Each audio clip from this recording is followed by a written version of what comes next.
Hi, everybody. It's Kevin. It's Donna, and we are here for another exciting episode of the Med List. I am still in Deer Park, but I got to join my dear colleague in Mhm. DC just this Right. morning for some Yeah. exciting things happening with ASCP and things we're trying to do to hopefully push the profession kind of forward in the pharmacy world, but also just in healthcare in general. And I think that's one thing that's so fun about our guest today, Donna, is that, when Mhm. I think of exercise and I think of diet, usually it's just a generalized blanket statement like we need to exercise, which sounds so Right. cliche, right? It's like that New Year kind of, what am I going to do this year? Well, I'm going to exercise. What does that do? Why does it matter? How do you connect it? And Leah has done an amazing job of connecting it to a specific disease state, which I'm so Yeah. excited about. Yeah.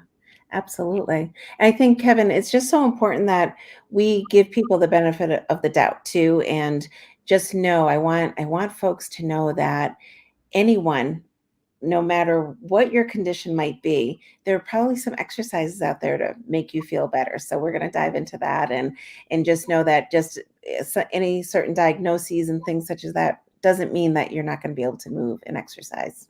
Well said. Well, let's get moving. Hey.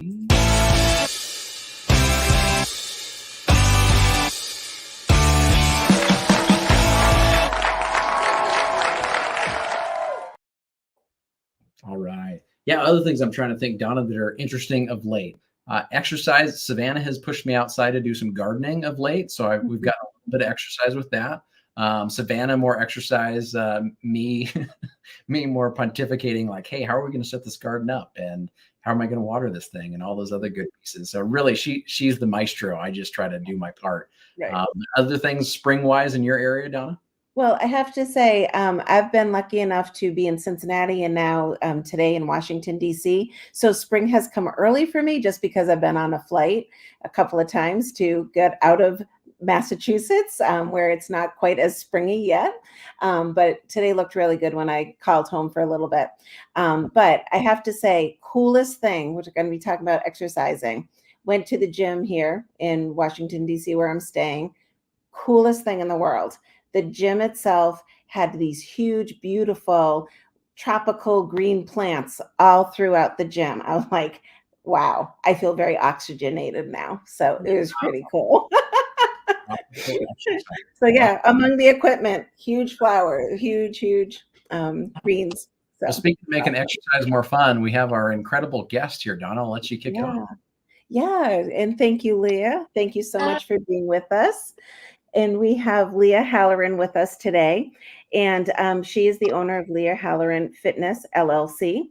She is specializing in group exercises for people with Parkinson's disease. And I think it's amazing what you're doing, Leah. So she has her bachelor's degree in movement science with a concentration in exercise science and a minor in gerontology from Westfield State University. And she holds Parkinson's certifications from Yoga Reach Adaptive Therapeutic Yoga, Brain Grant Foundation Exercise Certification, and the American Parkinson's Disease Association. Just love all the things that you're doing. You tell us a little bit about where this came from and why you targeted Parkinson's. I'd love to hear more a little bit about some of the things that you've told us about your family.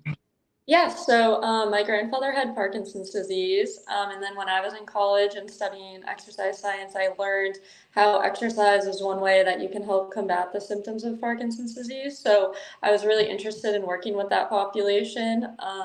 So then I had gotten an internship my senior year working at a gym for people with Parkinson's disease, and I totally fell in love with it. That wasn't really what my heart was set on doing. I didn't even know it was a thing at the time. And then once I realized it was, I was like, oh, here's my dream job. So then about a year and a half ago, I started Leah Halloran Fitness LLC to just keep continuing working with people with Parkinson's. So I've been working about 4 years for people with Parkinson's, and it's been about a year and a half on my own. It's fabulous. Wow. Congratulations and good for you to be able to be an entrepreneur in this area. Thanks. I love it. Yeah. So, I mean, the inspiration obviously from the family member is really a beautiful thing, to connect those dots and to be able to take care of those that you love, I think is a great place for any entrepreneurial endeavor to start from, which is awesome.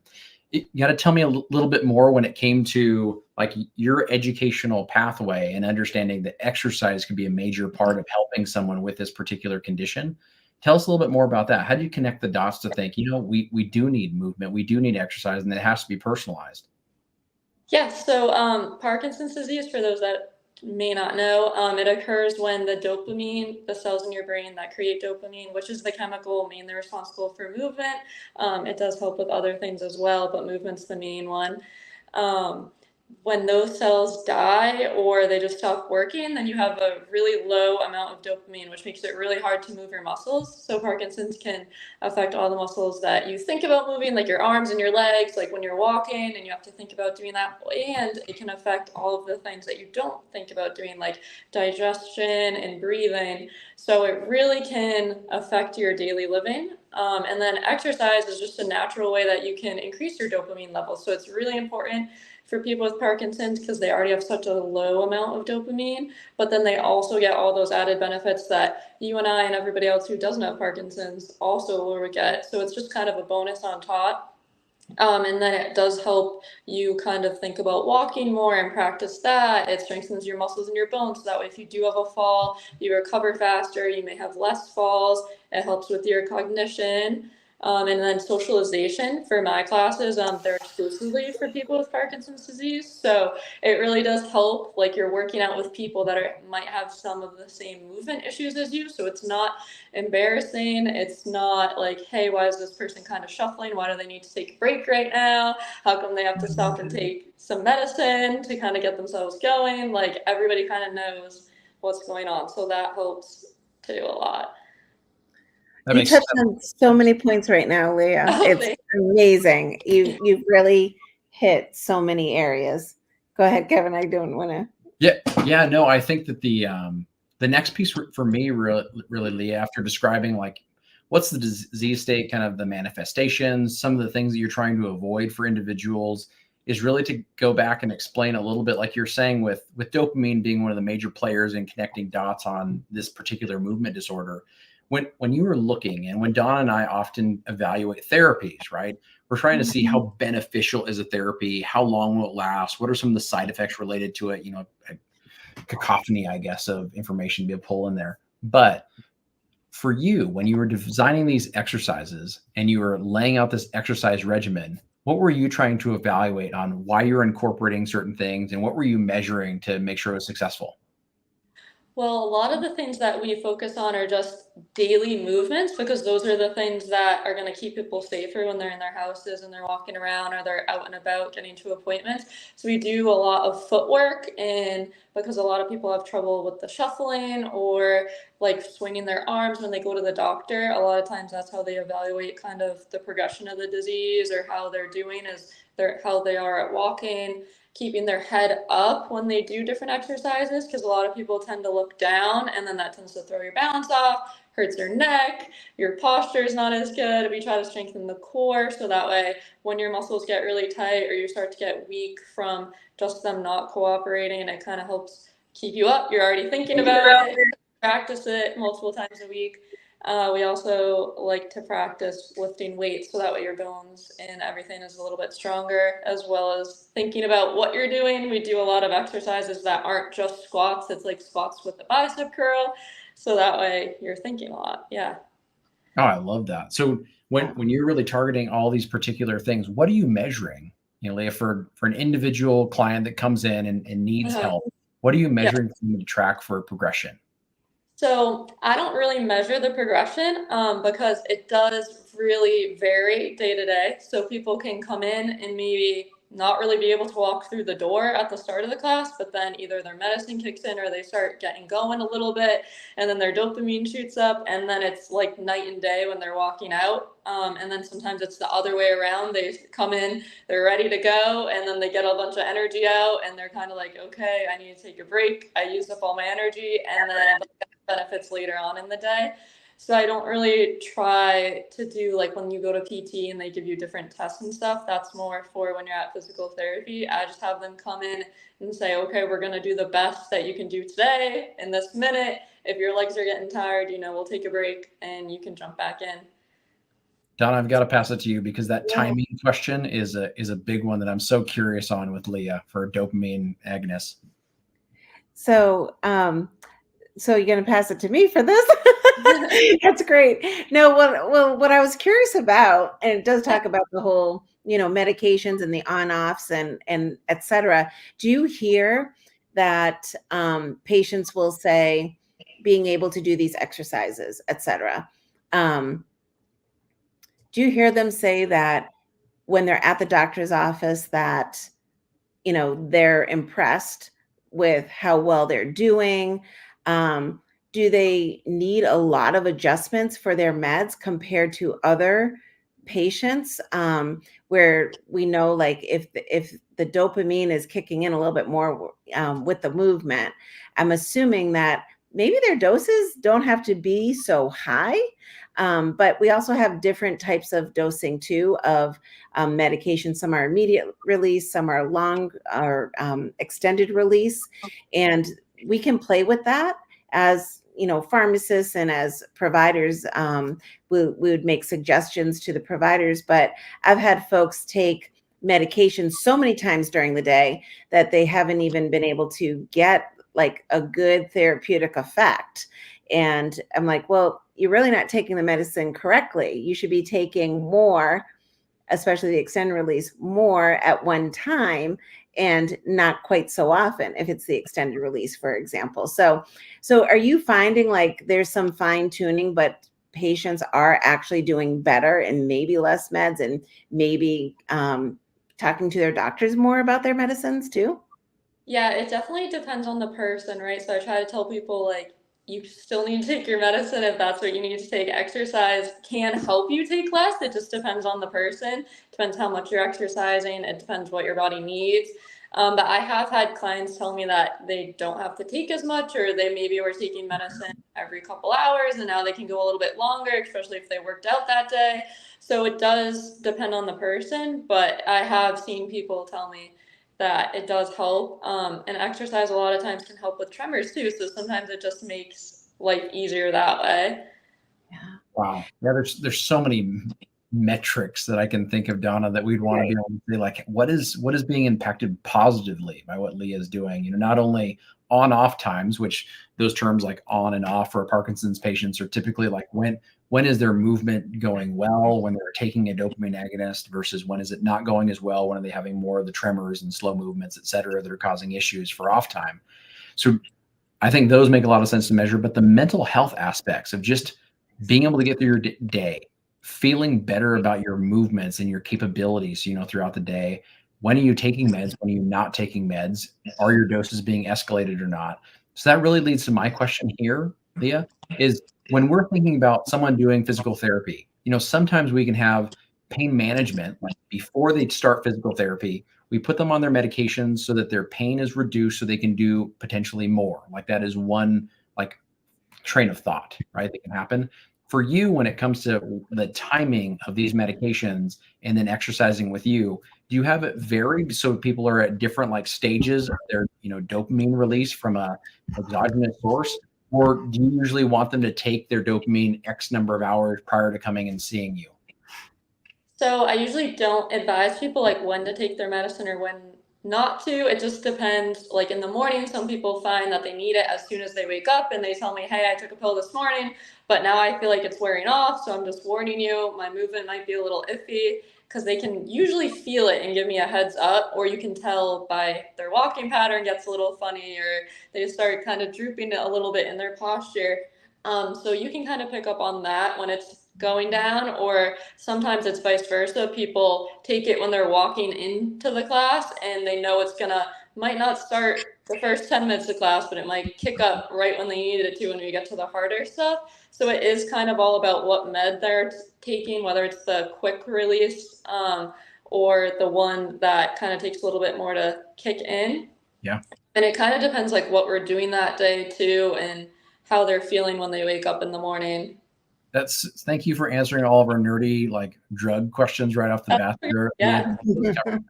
Donna, the one thing I'd really be curious is, let's say that we had, Leah, someone that's a brand new patient for you that's coming in and just experiencing you for the first time.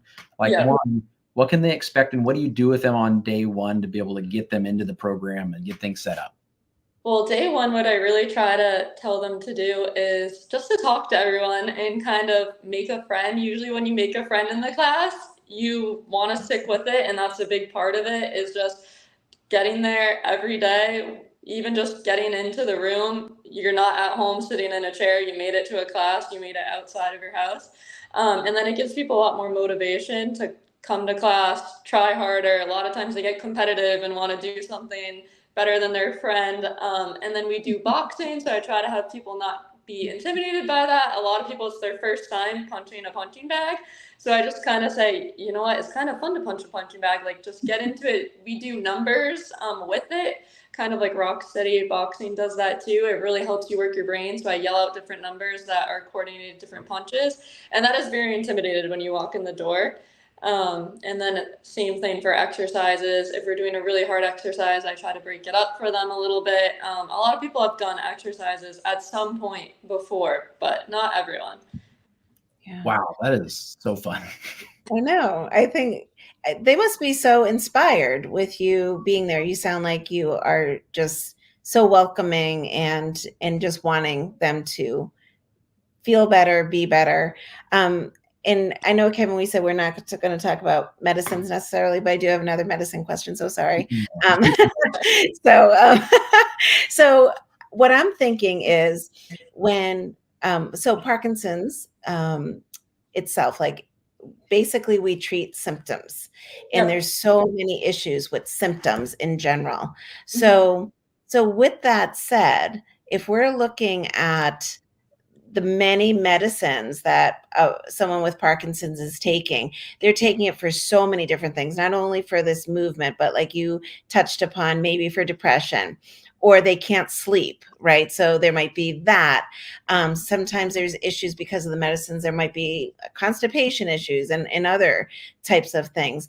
Are you finding that, do people share with you, like, they can sleep better too, and their mood is better? Are they able to actually maybe go off of some of these meds?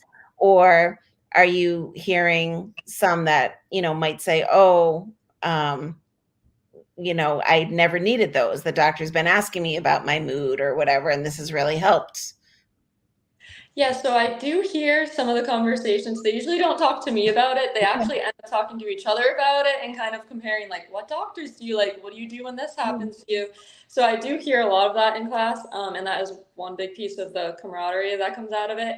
But there's a lot of people that, what I notice that I get talked about too a lot is the blood pressure medicines that people are on, because they'll tend to get dizzy, and it's like, is it the Parkinson's? Is it your blood pressure? Is it just because we were doing something on the floor and then you sit up too fast? So that's something I do have them ask their doctors about, just to make sure it's not a blood pressure issue and it's like just you got up too fast kind of thing. But yeah, the gastro medication I've heard them talking about, and then also like sleep medicine, all of that sort of thing. And then muscle tightness too is another one where it's like, do I just have to stretch or do I have to take a medicine for this? Like, it depends how ongoing it is. And then a lot of people get their back have been tight, and they have to go get like Botox or go add something in like that, or go to PT. So it's the whole systems, like you were saying. Yeah. So I'm fascinated. I really want to go to your class now, and I want to be the exercising pharmacist and hear all these conversations. And you need a med review. Yeah, sign us up. I think that sounds like just way too much fun. But one thing I want to make sure the audience did hear, though, that I think is just really an epiphany moment, is what Leah said she does with the first day of class. And that's encouraging folks to make a friend. Like, I think we forget about the simplicity, like, and the beauty of that, like, little nuance. Like, for us to do something, for us to change behavior, it takes some social dynamics and aspects of us actually having the urge to go and do something.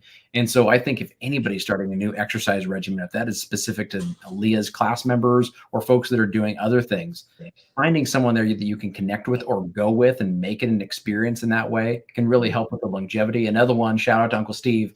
I know that he was very motivated in the competition, element that you talked about, but just trying to work against individuals in fun, and just be able to enjoy that camaraderie, I think is so helpful. The thing that I did want to touch on though, Donna, if you'll allow me in that kind of clinical space here, is this: you coordinate with so many people. Yeah, like you doing exercise, you just said you have them talk to their doctor about if they're having these symptoms. You might have them see PT, and I'm guessing massage therapy or chiropractics or whatever it might be for some of these other things. How do you go about that piece of being, I'm not putting words in your mouth, but almost a care coordinator for these individuals as well as their exercise coach? Yeah, it is tricky because I am a new business, so I don't have a whole ton of connections made yet. But some of the great things that we do is like go to the APDA walk where we get to meet with a lot of other clinicians, and that kind of helps us build a network. So I have met some doctors from like UMass there that have been able to do like Zoom calls with my people to kind of get word out, and then some PTs that have worked with some of my other clients that if they like, I can say, hey, your friend in this class really liked them and worked well with them, or they had a similar issue, maybe you can talk to them. So a lot of the times it's not even really me giving out the advice. It's like, hey, your friend in class said they liked them, you should go and talk to them about it. And then again, it's another like social piece because it was someone with the same issue as them. Yeah. That is fantastic. So Leah, I'm thinking that there are myths with Parkinson's and myths with exercise and Parkinson's. Do you have some that you could share with us, like things that you are myth busting by chance, that you're helping out the patients and maybe people are really surprised or never thought that something could be? Yeah, so one big myth is that everybody with Parkinson's will have a tremor. That's kind of just the main thing that people think about. And so about 20% of people with Parkinson's will never have a resting tremor. So that's a big one. They might say, oh, I don't have Parkinson's because I don't have a tremor, but that's not the only symptom by any means. There's a lot of symptoms. And that is one of the reasons it takes so long for people to get diagnosed. They may just have the mental health piece first. They may just have the stomach issues first, and then they have other symptoms that pop up. So a lot of times people will say, oh, I've been diagnosed for 5 years, but now that I know more about it, I think I might have had it for 10 years. So that plays a big part in how you kind of go about managing everything, is how early you can get diagnosed and be aware of that. So that is one big myth, that you may not have a tremor, you may never have one. And you may not get all of these symptoms that we're talking about. It's very different for every person. The progression of it is very different for every person. So that's another piece. You can't exercise your way out of the progression, but you can exercise your way out of a lot of the symptoms. So that's another big thing. And then another one is that it only affects people that are older. So a lot of people think it's really older adults, like people in their 70s, 80s, but a lot of people can get young onset Parkinson's disease, which is something that a lot of people haven't heard about. They think, oh, I'm too young for that. But it is a good thing to be aware of. So young onset is people that have been diagnosed before the age of 50. So that's fairly young when you're thinking about a 50-year-old compared to an 80-year-old, where people are kind of more thinking about that type of disease. Yeah. Wow. I was just curious. So if I'm just as a practitioner, I'm looking for resources, right, on what do I recommend for my individual patients? Well, oftentimes a lot of us will go to this individual disease state will have a nonprofit associated with it, like Parkinson.org. And so here's what the recommendations are, based on it. Being perfectly honest, I don't know what I'm going to get from this other than just a very general blank recommendation on you need to walk, you need to do strength training, and you need to do some kind of balance activity. Like that's not a whole lot of direction in general, Leah. So when people come to you at first and they're struggling to do these kinds of exercises themselves, I'm sure they've exhausted something like this, right? They've already looked at this and tried it, or they've already worked with a physical therapist for a little while, and now they're trying to do something on their own. And I know this applies to so many other diseases, that people are dealing with movement disorders, or if they're looking at respiratory conditions, whatever the case is to strengthen. What are usually the next steps for folks when they go, I'm not finding a whole lot of things here? What do they do next? And are there any concerns that you've seen when people start to design their own exercise regimens? Well, I think that one main thing is because Parkinson's, you can't have so many issues with balance, or if you have blood pressure issues and you're trying to work out, or other conditions, it is good to have somebody kind of overseeing that just in case you do lose your balance, or, you don't want people walking if the conditions aren't prime walking conditions, because a lot of people do have issues with that. And it is good to practice balance, and it's helpful to have someone there with you in case you do lose your balance. So that's one big one, is that I like doing balance activities that are monitored. That's always a big thing. And then it is good too to kind of mix up what you're doing so that you're not just practicing walking. It is important to have the weights, especially in older adults, because that does help strengthen your bones. And then also kind of thinking outside the box about moving your arms one direction, moving your legs a different direction. Like, most people aren't going to think about doing those things on their own. They're not common everyday movements, but they really make your brain work. So that's another important one. Oh, those are all so helpful. And the one thing that I know that'll apply to a group that Donna and I know and love dearly in the geriatric community is falls avoidance. When it comes to Parkinson's, and a major concern, not just with Parkinson's patients, and I know I'm trying to broaden this, I want to concentrate on Parkinson's, but it does apply. Yeah. Everybody can fall, right? Everybody can fall, and they want to avoid falling. In particular, a Parkinson's patient, during especially off times, can be even more susceptible, to falling. So how do you address that, Leah, when it comes to both the psychological piece, which I feel like you're really in tune to, which is brilliant, of helping them to feel comfortable and safe in the activities they're doing, and then also teaching them on ways to avoid falling?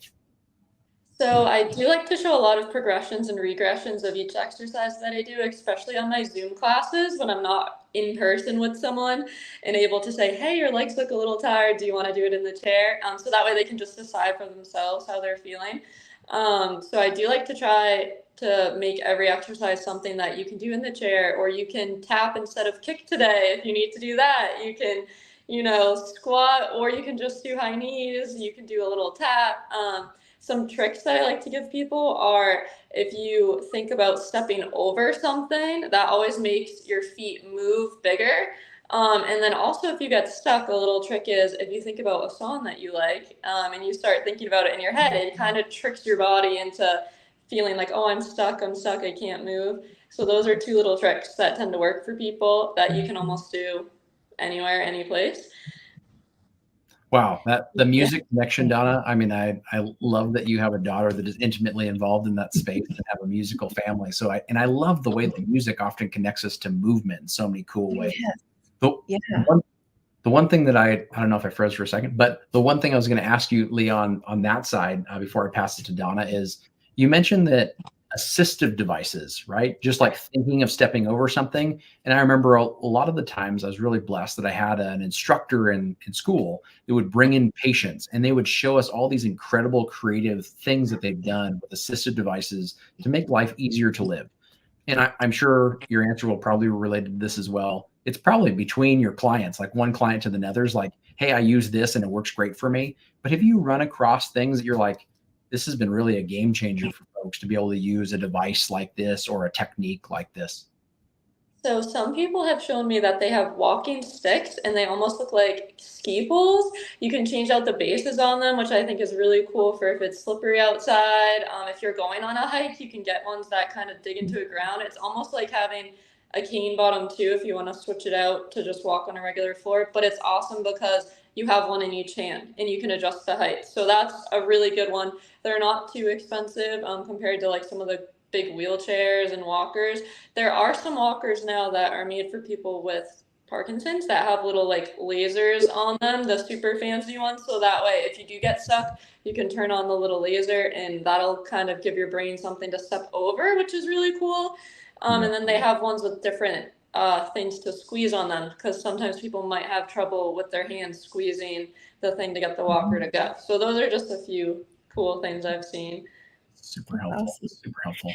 Back to that whole timing and music, I've seen videos where they've had folks actually show like the freeze, and then they do a metronome of sorts, and it's just like the beat, like you're saying, music, but it's just like tick tick tick kind of metronome, and you can see the person just timing and walking. that fascinates me. So can you just explain that a little bit more about what's going on? And freezing is a little bit different than the on off. It's just that Yeah. someone just can't move. They just don't know like how to actually move forward or to take a turn or something like Yeah. that. So could you just explain that a little bit more of that metronome type of and timing of step so that they can do that? Yes, so music is one thing that also increases the dopamine in your brain. So it is pretty cool to see that in action when people are totally stuck or they feel like, oh, I don't have any more energy to move a little bit. I have noticed in multiple occasions if somebody likes the song that is playing or the genre of music that's playing, I've seen them go from kind of like a statue to, oh, now they're moving, now they're punching, now they're tapping their feet and dancing because it's a song that they remember or it's just one that they like with a good beat to it. So that is cool to see how that can help everything go. Yeah. Yeah. So it does help with your dopamine levels. It helps you move. But it is interesting to see all that. Plus just the thinking of the beat, it kind of does help the timing of, okay, I have to move my muscle now because I know it's coming. I do have people do the YMCA on occasion, and that is a fun one to kind of, everybody knows that one, and that you have to think big on that to make the letters go. So that's a good one to get people going to. That's so fabulous. I love it. So Leah, I'm just thinking about, do you know other people in this space? Do you know other folks that specialize in Parkinson's and exercise classes, or is this something that is unique to what you're doing? Because before I met you, I didn't realize that this was really a thing. So I'd love to hear more about that. And I know we're in Massachusetts, but how would people from all over the country be able to access something like this? And then you said something about Zoom too. So now I'm really curious. Yeah, so I do Zoom classes, and you can be from anywhere. I have some snowbirds that go and come to Florida, and then they come back in person and see me when they're done with that, when it's warmer here. So that is a fun way. And then also when the weather's bad, it is good to just have Zoom as an option too. Or for people that can't get out of the house, it's very convenient. But I do love the vibe of in person. It's very energetic to get everyone going. But there are a lot of different groups that have kind of nationwide things. They're not as well known. I've only known about them because I'm in this field or because people have had them brought up to them when they're in the doctor's office. But Rock City Boxing is kind of the same boxing technique I use. That is one nationwide one that people can look up. So if you're not in the area, you can look that one up if you're interested in boxing. They have those all over the country. The American Parkinson's Disease Association, they have my flyers up. They have ones from pretty much anywhere you are in the country. That's a good resource. And then Michael J. Fox Foundation, Brian Grant Foundation, they all have their own different exercise kind of certifications. So they usually have groups posted too. Super helpful. Yeah, that's fantastic, Leah. I think the one thing I'm curious on then is when it comes to developing a program like this and then getting clientele, getting folks to come in the door in the very beginning, how do you go about it? Like right now as a young entrepreneur kind of in their first year, right? Yeah. First year. Yep. First full year. So when you're trying to bring folks in and help them recognize the overall benefit, who are you connecting with? How are you getting them in the door? Yeah, so it is hard to kind of spread the word just because it is like you have to know someone else with Parkinson's to get them into the door because we are a little bit exclusive that way. But doctors' offices, like neurologist offices, they have my flyers up. That's been really helpful to kind of spread the word out because they will tell you to exercise, especially when you're first diagnosed. So it is helpful to just kind of hand people that flyer.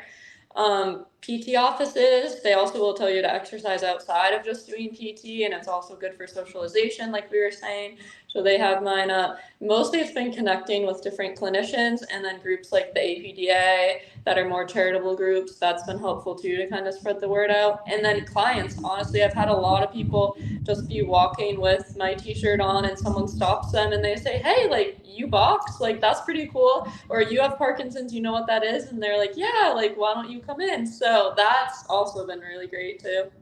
I love that referral component. So I've got to ask the follow-up business question on that side is then obviously once you're getting them to think about it, to come in the door, which makes sense. I would definitely rock a Leah t-shirt. So send one over my way. But with that, the question is really, how do they pay for it? Yeah, we're looking at a lot of these amazing, innovative programs, people doing awesome stuff like you are, and then usually it stops at, oh man, I can't afford that. So how do you go about working with an HSA plan or paying cash or working with the individual patients on a group rate? Like what ends up going into that mechanism of getting paid? Yeah, so unfortunately, insurance typically doesn't cover our classes, even though I wish they did because it is so Shame on you, insurance. Shame on you. Yeah, I know. So they will typically, though, count us as a gym. So I try to give people that heads up that if you haven't used your gym fee, that typically is about a month or two of classes, depending on your plan. So that is a great resource. And I very easily just send a receipt to the insurance and they typically reimburse the client. So that is very helpful. Another way that I like to be a little bit flexible is that you can pay by the month or you can pay by the class. So I do have some people that are part of multiple groups. So for my in-person, it's $20 a class or $125 for the month. So then they don't have to keep track of it. It's a set rate. And that also includes my Zoom classes. If they'd like to do both, they have the chance for some of them to have a class every day. So that's a great way to do it. And then for just my Zoom, it's either $5 a class if you want to just come and just do yoga. Some people are just in for that one. They love that chair yoga. Or some people that want to do all three of the classes, they can do $50 a month. So I try to make it a little bit flexible depending on what appointments they have, how they're feeling. They don't have to be like strapped in to a monthly rate and then maybe not be able to use it because they're not feeling well. Smart, really smart. So the last thing for me, and I'll pass to you, Donna, is this one. When it comes to you specifically looking at one disease state, I'm just going to ask you kind of a global healthcare review standpoint, Leah. So feel free to pontificate. Do you feel like exercise programs in general, like we're doing a disservice to the public and to the medical community by not designing things specific to individual diseases and getting those folks together? I do think I have seen people be super motivated in ways that they probably wouldn't be if they weren't working out with other people with Parkinson's or again for other conditions. I think it's also, just it should be helpful to have that resource because it goes way beyond just exercising. A lot of them will call up and check on each other and say, hey, like my friend hasn't been here. Are they doing okay? And then they realize like, oh, they're having this symptom and they can kind of connect on that and help each other through that. And also with caretakers too, they play a giant role and they've all kind of been a support system for each other. They're like outside waiting for their person to be done class. And that is just something that goes way beyond exercise when you're trying to cope through something like that. Wow. That's amazing. And Kevin, I'm so glad that you asked that because you can just see, there are many support groups for many different disease states or issues. And imagine if these support groups just incorporated exercise into them, as a support group, go for a walk if you're able to, or, not even having to necessarily have an exercise class, but just to have that exercise component available. I think that that's amazing. So I love what you do. It's incredible. Yeah, I do too. I remember as a young pharmacist, Leah, I had the opportunity to speak at like a caregiver get together. And so I thought, really going, what am I going to talk about in Alzheimer's? What things would these caregivers care about most? And I get up there to speak. And honestly, like I just stopped talking because it was a bunch of caregivers all together giving each other advice, saying what they were doing, saying how they were socializing and keeping themselves healthy from a caregiver perspective, and just dealing with all the things in the disease state. So it made me laugh and step back and think, it's almost unnecessary to be able to add all this additional medical clinical pressure to our patients when sometimes the thing they need the most are each other, right? And just bring them together in a good spot. And I think what Donna highlights there is it makes so much sense to say exercise is a great gathering point. Cooking is a great gathering point. Like we need to have these kinds of programs that are able to connect the dots on why should you be exercising? What exercises benefit you best? And I think the thing that you're doing right now, inspired by your family, is really commendable, Leah. I think that's it's just awesome. Yeah. So, so again, too, like, and I just want to add, there's so many collaborations that you can make for these folks too. And like you said, even amongst each other, you're learning all of these ideas that people have. And I'm sure that people do come to you with more than just exercise, like how can we do this better or whatever, like you're saying, how do we move better around the home and various things like that. So I love that whole collaboration. And truly, if somebody needs a med review, just let them know. I'm around in Massachusetts. Of course, yeah. So what That's do you think awesome. Leah, for the future of your business? I guess let's get some of those pieces in. Like you've gone to this point, you've grown to this point. As you see things kind of scaling inside of this Parkinson's specific breakdown of fitness, how do you see it evolving? What things would you like to incorporate more of, and what's the vision for, let's say, the next year?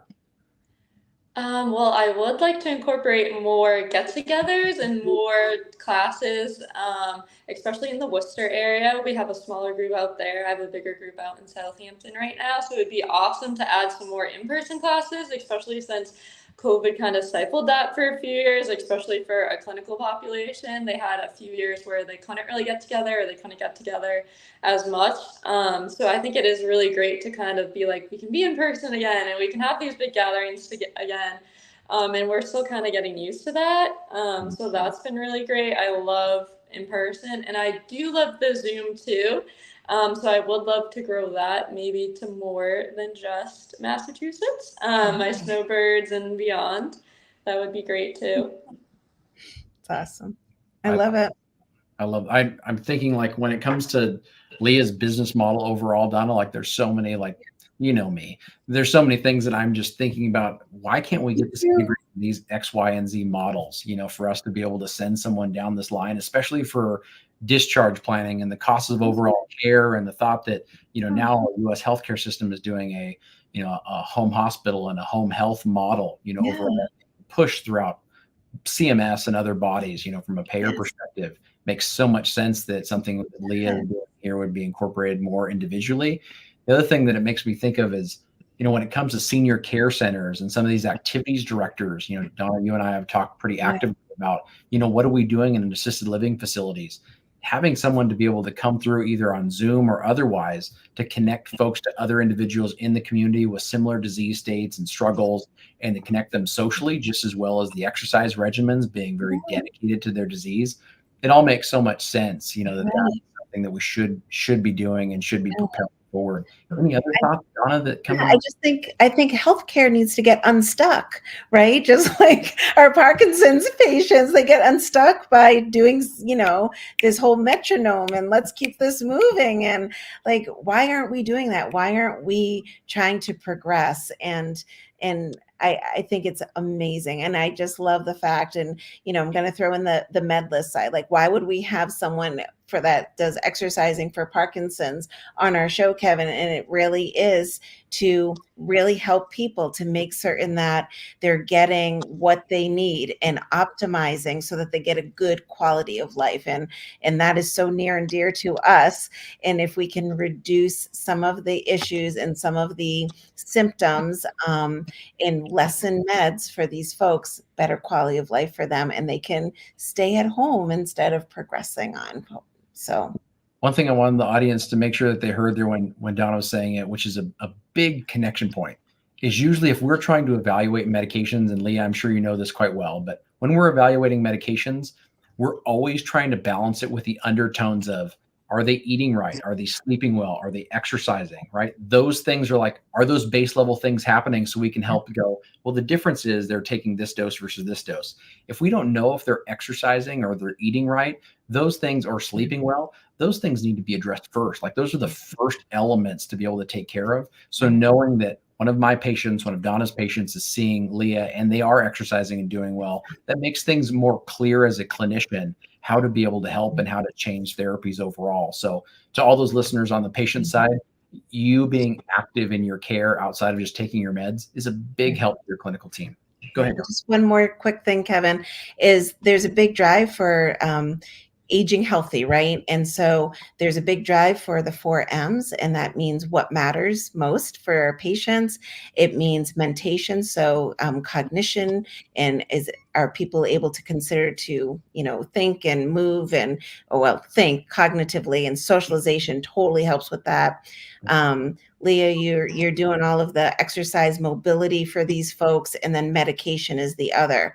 So really, we're touching on all of these 4 M's, and I just love what you're doing. So thank you so much for sharing it with us. Awesome. Any final thoughts you want to give our audience, Leah? Just that it is important to keep moving any way that you like moving if you do have Parkinson's disease. So that is our main takeaway.